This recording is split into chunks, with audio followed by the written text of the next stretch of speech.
के अंदर है, एफबीआई वो एफआई भी काम कर रही है, तो एंटी करप्शन वाले भी है। तो ये कौन लोग हैं, ये कैसे होगा इनके खिलाफ? आपके पास कोई फार्मूला है इन लोगों के खिलाफ काम करने का, कार्रवाई करने का? देखें यही तो सवाल है ना, यही तो सवाल है कि आपके पास वीडियो थी और 2.5 साल पहले आपने ये कह दिया था कि अगर आप बात नहीं मानेंगे तो हम आपको बताएंगे, हमारे पास वीडियो है। ये किसने बात की थी? प्राइम मिनिस्टर ऑफ पाकिस्तान की सीट पे बैठे हुए एक सिलेक्टेड शख्स ने ये बात की जी। उनसे पूछे ना कि आपने जो कार्रवाई की थी, आपके पास एविडेंस है, और ये इसलिए आपने टाइमिंग ऐसी चूज की है कि आपको ऑर्डिनेंस के पीछे भागना पड़ रहा है, आप कानून साजी करना चाहते हैं, उसमें आप नाकाम है। आपने वीडियो जो है वो मार्केट में दे दी, आपने इसलिए किया कि आपको पता था कि आपने चेक लिए हुए हैं, आपने ऐसे ऐसे लोगों को टिकटें दिए, इसमें गड़बड़ होगी। आपको ये खदशा है कि आपके लोग जो है आपको वोट देने में इख्तिलाफ रखेंगे। ये सारा मामला पीटीआई का, मेरी पार्टी का नहीं है, अब तक नहीं है, आज तक नहीं है। हमने तमाम उन लोगों को टिकट दिए जो सीनियर हैं, जो पार्टी वर्कर हैं। उसमें आजिज धामरा नहीं हो सकता है, कोई भी हो सकता है, मगर वो वर्कर है। हमारे दरमियान कोई ऐसा मसला नहीं है। और हमने तो इलेक्शन कमीशन ऑफ पाकिस्तान को ये खत लिखा था नैयर बुखारी साहब ने कि आपने ये जो एक दिन का गैप दिया है, इसमें अकाउंट खोलने हैं, इसमें उम्मीदवारों को फॉर्म जो है वो लेने भी हैं, वो फिल भी करने हैं, सबमिट भी कराना है।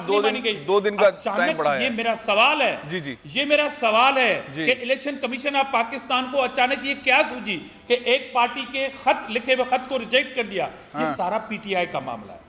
ये उनको शेल्टर दिया जा रहा है। ये उनके अंदर जो झगड़ा है, जो फॉर्म नहीं भर रहे हैं, ये उनको फैसिलिटेट करने की कोशिश की जा रही है। तो ये जवाब जो है वो बेचारी नजरियाती पीटीआई देती रहेगी आपको, जो पीटीआई वो एंजॉय करती रहेगी। मैं महफूज यार खान साहब जो मुत्तहिदा कौमी मूवमेंट के रहनुमा हैं, उनको भी शामिल कर लेता हूं। उनका भी एक बयान सामने आया है और उन्हें भी पैसों से मुताल्लिक ऑफर की गई और उन्होंने बहुत खुलकर ये गुफ्तगू की। महफूज यार खान साहब, अस्सलाम वालेकुम। वालेकुम अस्सलाम फैसल भाई, आप खैरियत से हैं? मैं बिल्कुल ठीक हूँ। अभी हम डामरा साहब से बात कर रहे हैं, वो मेरे साथ मौजूद ही हैं। एक सवाल बार बार लोग पूछ रहे हैं, किसी भी टॉक शो में, किसी भी अखबार में, किसी भी तज्जियाकार ने, किसी भी सहाफ़ी ने इसका जवाब नहीं दिया, इंक्लूडिंग उस पार्टी ने जिसने इतने बड़े एक्शन लिए, उसने भी जवाब नहीं दिया कि जिसने वोट के एवज पैसे लिए उसका नाम तो आ गया, उसके खिलाफ इंक्वायरी हो रही है, लेकिन जो सेनेटर बना, जो सेनेटर बन गया, वो कौन है जिसने पैसे दिए? हाँ, तो उस सेनेटर के खिलाफ आप कार्रवाई करें ना। नहीं, मैं तो पहले पूछ रहा हूँ वो कौन कौन है, उनके नाम तो बताएं। आपको जिसने ऑफर की है, आपके पार्टी के लोगों को ऑफर की, कौन लोग हैं वो? देखिए, मैंने तो बड़ा खुल के बताया था कि शैला रजा ने मुझे बात की थी और निसार खोड़ो ने मजाक में बात की थी। शैला ने सीरियस बात की थी।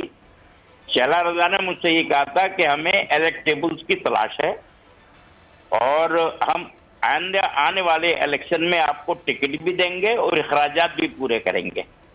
तो अब इससे ज्यादा खुली बात हो नहीं सकती है। शैला रजा साहिबा ने, जो कि पाकिस्तान पीपल्स पार्टी की बहुत सीनियर रहनुमा है, डिप्टी स्पीकर रही है, मिनिस्टर हैं, उस वक्त डिप्टी स्पीकर थी। आप नहीं, अब ये बात बड़ी वो क्लियर नहीं हो रही अभी कि आपको सेनेट के इंतखाबात के हवाले से वोट देने के लिए ये ऑफर की गई। सर, ये और काय के लिए करेंगे? मैं कहीं कोई रिश्ता लेने थोड़ी जा रहा था। अच्छा, आपकी नॉलेज में है, मतलब इस पे कोई डील वील हुई है, आपने मना कर दिया है क्या? मतलब क्या हुआ? या कुछ लोगों को डील तो मैं देखे ना, मैंने तो डील का मैं हिस्सा ही नहीं बना ना। जो लोग डील का हिस्सा बने हैं उनकी लिस्ट भी, और आप अहबाब ने वो तमाम कवरेज भी की है कि किस तरीके के मिनिस्टरों की गाड़ियों में हमारे वोटर्स आते रहे, वोट डालकर, और चोरी छुपे निकलते रहे। किसी ने ये जहमत नहीं की कि आपके वोटर कौन कौन से कमरे।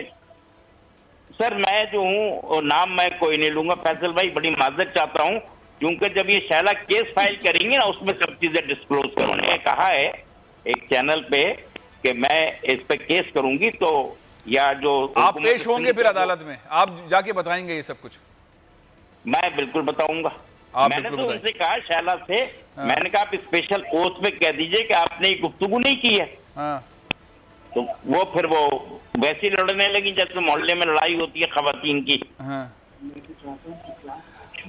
अच्छा, मैं चाहता हूं कि ये पूरे पाकिस्तान का जायजा ले और ये तय हो, कमीशन बने, इसमें जुडिशल कमीशन को एक्टिवेट होना चाहिए कि 6 वोट से सूबे सरहद में जी। और 2 सेनेटर जीते उनके, और एक ने 13 वोट लिए, 3 से हार गया। बलूचिस्तान में इनका कोई वोट नहीं था, वहां से सेनेटर जीत गया। तो ये क्या उग रहे हैं वोट? ये जो सेनेटर जीते हैं, इनका एहतसाब होना चाहिए। एक्चुअल जो सेनेटर जीते इनका ये बनना चाहिए। अच्छा, महफूज यार खान साहब, मैं जरा आजिज डामरा साहब का भी पॉइंट ऑफ व्यू ले लूं, क्योंकि इससे पहले जो बात हो रही थी वो केपी के अंदर जो मामला थे उसके हवाले से थी। आपने जो गुफ्तगू की वो सिंध के हवाले से बात की। डामरा साहब, ये जो महफूज यार खान साहब फरमा रहे हैं, बात कर ली। जी जी जी, मैं आपकी तरफ आता हूं, वापस आता हूं। डामरा साहब को जरा इसमें इनटेक ले लूं। डामरा साहब, ये जो बात हो रही है, अगर हम इस वक्त का सिनेरियो देखें, इस वक्त बात हो रही है कि नैब जो है वो एक सर्टिफिकेट जारी करेगी जो क्लियर कैंडिडेट होगा। एक तो वो वाली एक लाठी सामने आ गई, दूसरी ये वाली बात कर रहे हैं, कमीशन बनाने की बात कर रहे हैं, जुडिशल कमीशन की बात कर रहे हैं, शैला रजा साहिबा के ऊपर इल्जाम आयद कर रहे हैं। क्या कहेगी पीपल्स पार्टी का इस पर, क्या पॉइंट ऑफ व्यू है? क्या समझते हैं महफूज यार खान साहब की बात में कितना दम है? देखिए, पहली बात तो ये है कि कमीशन की जहाँ तक बात हुई, मैं इत्तेफाक करता हूँ, बहैसियत पॉलिटिकल वर्कर इत्तेफाक करता हूँ उस बात में। हमने तो अभी जो पीटीआई ने एक मूव की थी, अमेंडमेंट 26 अमेंडमेंट की थी, उसमें आपने देखा कि किस तरह ऐवान का माहौल खुद हुकूमत ने बनाया, और उसके बाद हुक्मरान पार्टी के वुज़रा ने कोरम पॉइंट आउट कर दिया। अब ये था हाल उस अमेंडमेंट का। हम इस बात के खिलाफ भी नहीं है कि हैंड ऑफ शो होना चाहिए, ताकि ये सारे इल्जामात इलेक्शन में नहीं लगने चाहिए। मगर ये जो मैनेज कर रहे थे इस इलेक्शन को, कि 20 दिन पहले बादशाह सलामत को ये ख्याल आया कि जनाब ये एक्सरसाइज होनी चाहिए, और अब आपके हालात बता रहे हैं कि उसी पार्टी में ज्यादा झगड़े हो रहे हैं, तो आपको नीयत तो सामने आ गई। जहां तक महफूज यार साहब की बात है, ये उस वक्त अगर असेंबली में थे, और मुझे पता है कि ये लॉयर भी हैं। जी हाँ। देखिए, मैं अगर आज की बात 3 साल के बाद किसी के ऊपर इल्जाम लगाऊं, अगर चोरी मेरे घर में हो रही है और मैं देख रहा हूं कि चोर जो है, मैं नामिनी चोर है, नाम से भी जानता हूं और पड़ोस से भी जानता हूं, खानदान से भी जानता हूं, तो मैं खामोश क्यों था? इस मुल्क में अदालतें हैं, और ये किसको मालूम नहीं कि अदालतों में हमारे पास जितने हमारे खिलाफ जितने भी केसेस होते थे वो ओपन चलते थे और सजाएं भी हुई। सब्सक्राइब करें और बेल दबाएं ताकि कोई खबर रह न जाए।